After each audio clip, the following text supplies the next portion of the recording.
Otherwise, you're still in your house, and you'll find other stuff to do Do to you keep you think from working treadmills out. are effective? If you were going to have one piece of equipment and they're all big, what would you pick? Um, The bike or the stair stepper or the of the two, actually, I would go with the step. I'd go with the treadmill. I'd actually go with the non-powered treadmill because I do have you those. would do that, wouldn't I'll go you? with the non-powered The treadmill dog because is not going to like the dog's those, not gonna like you that. know. No. Well, because with treadmills, you're basically keeping up with the treadmill. Yeah. Okay. If it's a non-powered treadmill, you're having to actually push yourself forward. So it's like being outside running. You're actually having to put forth effort, which is what you want to do. Yeah. You when you work out, you want to be as non-efficient as possible. That way, you burn the most calories, you get the most work out of it. You're burning more calories afterwards. Otherwise, your body just wants efficiency. So marathoners, anybody that does bike riding, they're trying to go as far as they can using as little energy as possible in the least amount of time. So that's kind of exercise versus sports. Sports, you're going for total efficiency, least amount of energy used, least amount of um, total caloric expenditure, but the most results. With exercise, you want exactly the opposite. You want to use as many calories, use up as much energy as possible, and still get it done in a certain short amount of time. So inefficiency when you work out is actually the best thing in the world. Mhm.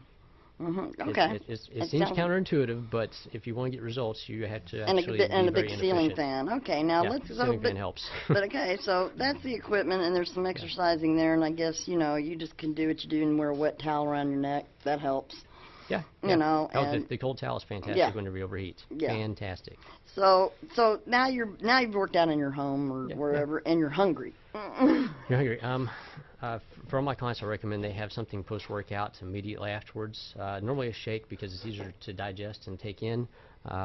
Because whenever you work out, your intestinal tract essentially shuts down because all your blood is everywhere else.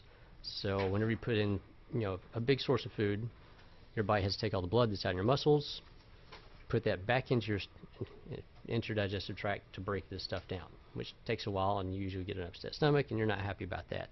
Neither is your body, because you're making it work a lot harder than it wants to after a workout. Well, you So, talked about being organic too, but Yeah. and eating right, and that's one thing I really, we've talked about it a Oh, yeah. couple of times. Is I've always get the feeling, it's expensive to do that. And you're saying no, you can do it in a way you help, and I don't trust Yeah. those vegetables that have been like, you hear about them. yeah, They're, it's they got all this pesticide stuff. yeah. on 'em. Actually, we'll do two things. If you don't want to go organic, but you don't want to have the pesticides, there are some really good washes out there that you can use for fruits and vegetables. I'm going to name two of them right quick. There's Fit Wash, it's FIIT Wash, and there's an Eat Clean Wash. And they actually get a lot of the pesticide residue and stuff like that But it off kind of them. left an after weird taste. I felt like kind of vinegary. Yeah, most of those should not leave an after taste Okay. anymore. They were Maybe I'm just yeah. like going. Yeah. Maybe I'm just used to the pesticides, You might be. Or even arsenic tastes sweet, and so Yeah. Yeah. So you can do that route. For getting organics for less. You can join co-ops. There's co-ops that are starting up all over the place. There's a new one that just started in McKinney. They've got a few down in the Uptown area. Those things are starting to pop up. You can go on to meetup.com, type in food co-op or something like that, and those will pop up for you. You can go to farmers markets. You can get stuff that's locally grown. Literally in the area. Most of the people there will tell you what's good, what's in season. Buying stuff in season is always cheaper because it's in season. They have a lot of it, and the more of something you have, the cheaper the price is normally. Plus, you get much more nutrient value out of it, and they're not having to ship it in from Guatemala and everything else. So if you look at, I'm going to throw this out there, Dallas Morning News Daily Guide. They normally will actually put in there what's in season. I think that's on Wednesdays. So you can see what fruits, what vegetables are actually in season. So if you go to a farmer's market, you know what you're looking for. They also have some of the farmers markets listed in there as well. And they're all over Dallas. But, Right, and they're probably in different communities. Right, But they're all over. And if you want to go to a store, buy in season at the store. Most places are starting to carry organics. Costco, I'm going to throw their name out there because I shop there all the time. Their organics and their natural meat selection is growing. Major expansion with that. They're doing a fantastic job with it, and I compliment them all the time every time I'm in there because I get quite a bit of my stuff from Costco. because their organics don't come from China. You have to watch out for that whenever you get And the something reason you organic. want to eat, if you can, is the organic is Yeah. you're going to minimize. You may Well, not totally it's- eliminate, but you're going to Yeah. minimize. It's actually twofold. You're getting much more nutrient value out of it. We'll let the dietitian take over on that one. Mhm. Why is there more nutrient value and organic versus the regular? You also have the pesticide issues. And they're finding now that Yeah. that may even be linked to ADD and some things Yeah, that we're there's some finding in studies. children. Yeah. There's a study that came out of Lubbock, Texas, my hometown, talking about ADD in children being related to pesticides. And Because you think, how many, Yeah. I don't remember this many kids having this many problems, and so they're saying it's in the environment, and even in your home, the carpeting and everything else. Oh, So yeah. sometimes, staying inside and exercising, you always ought to have some good air ventilation. yeah, air And whatever ventilation you're is huge. An air purifier is fantastic. If you can, strip all the carpet out and go with hardwood floors, or do the stained concrete. Well, hey, and we've got a guy to do that. Yeah, Barry, Mr. Barry. Yeah. Talk to Barry. He's Well, there's fantastic. actually I've known him for like 13 years. Yeah. The guy does a very good job. Yeah, and there's some concrete faces that you can put down that are just beautiful. That are decorative. But anyway, I'll let him talk about Yeah. that. But yeah, well, and you talked about, because I told you, my challenge in eating vegetables, especially salads, is, when we were at the event, and I'm sitting there going, where's the ranch? Where's the ranch? Where's the dip for my vegetables? Where's the ranch? And he's like going, oh, you just take a little cheese. And I go, ah. Yeah. Anyway, but I know I've tasted it before, and it seems like I've had it fixed by a Middle Eastern person because of but lemon but what is a good recipe that you could use on your salad that'll satisfy you? And Just a quick basic one. If you take just a little bit of olive oil, I'm talking like a tablespoon of olive oil, some balsamic vinegar. Use those as your base. Add some pepper to it. Throw that on top of your salad. That will really actually help satisfy you. It'll curb some of your cravings for sugars, things like that during the meal.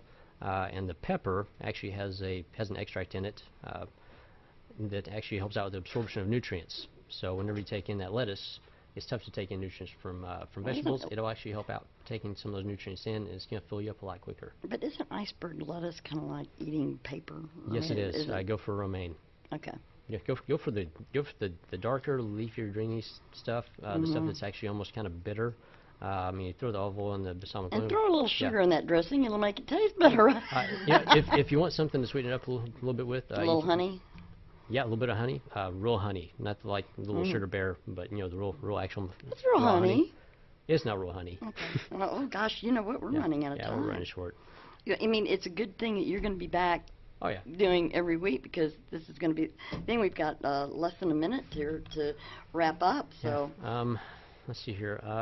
What to do next? You want to go over job performance at work? well, we've got less than a minute, so actually we're okay, going to have yeah. to wrap up. Yeah, we'll just wrap up. And so it doesn't seem like that long. Have we been talking 16 minutes? I guess we have. Okay, because I think I talk an awful lot in between. So, but we're going to have you back, and you are a trainer. You're certified. You've got a place out in North Dallas, Yeah. and you're very popular. You're very good, because I know that you get a lot of business. I'm trying to get popular. Yeah. I'm good. I'm working on the popularity thing. And you're really into it. You live Yeah. it. Oh yeah, I live it 24/7, 365. Okay. One cheat meal a week. Maybe my cheat meal is my cheat meal is like a normal meal for everybody else. So I try to be the example. Okay. Well, when he comes back, you've got a whole. Gosh, we're going to have so much. We had the goals and motivation. I wanted to get there, and I'm going to have you back maybe again before then if I can to bring it on. But thank you so much, and I'm so excited about it. He's done a lot with his websites and stuff, and y'all are going to get a lot of benefit from him being on the show. Yeah. Tons of research studies I'll be posting on my Facebook page, on the websites, on the blog, and that way you know what to do for yourself. I want you to get the information in your hands so you can make informed decisions for yourself and your family about how to take care of yourself. Okay. Thank you, Clint Fuqua, and they can get a hold of you at clintfuqua@hotmail.com. And certainly we're going to have your information at the Celebrity You fan page and on the website. We're redoing the website this weekend. Oh, fantastic. Now see, I can give this to him, and that's part of it. So that's where I lack, and that's where I'll be helping with you. But anyway, we're going to take a break. And thank you very much. We'll be right back. Thanks for having me back. It's always fun. Oh, it is. Always. Thank you. I'll be lost suicide, and I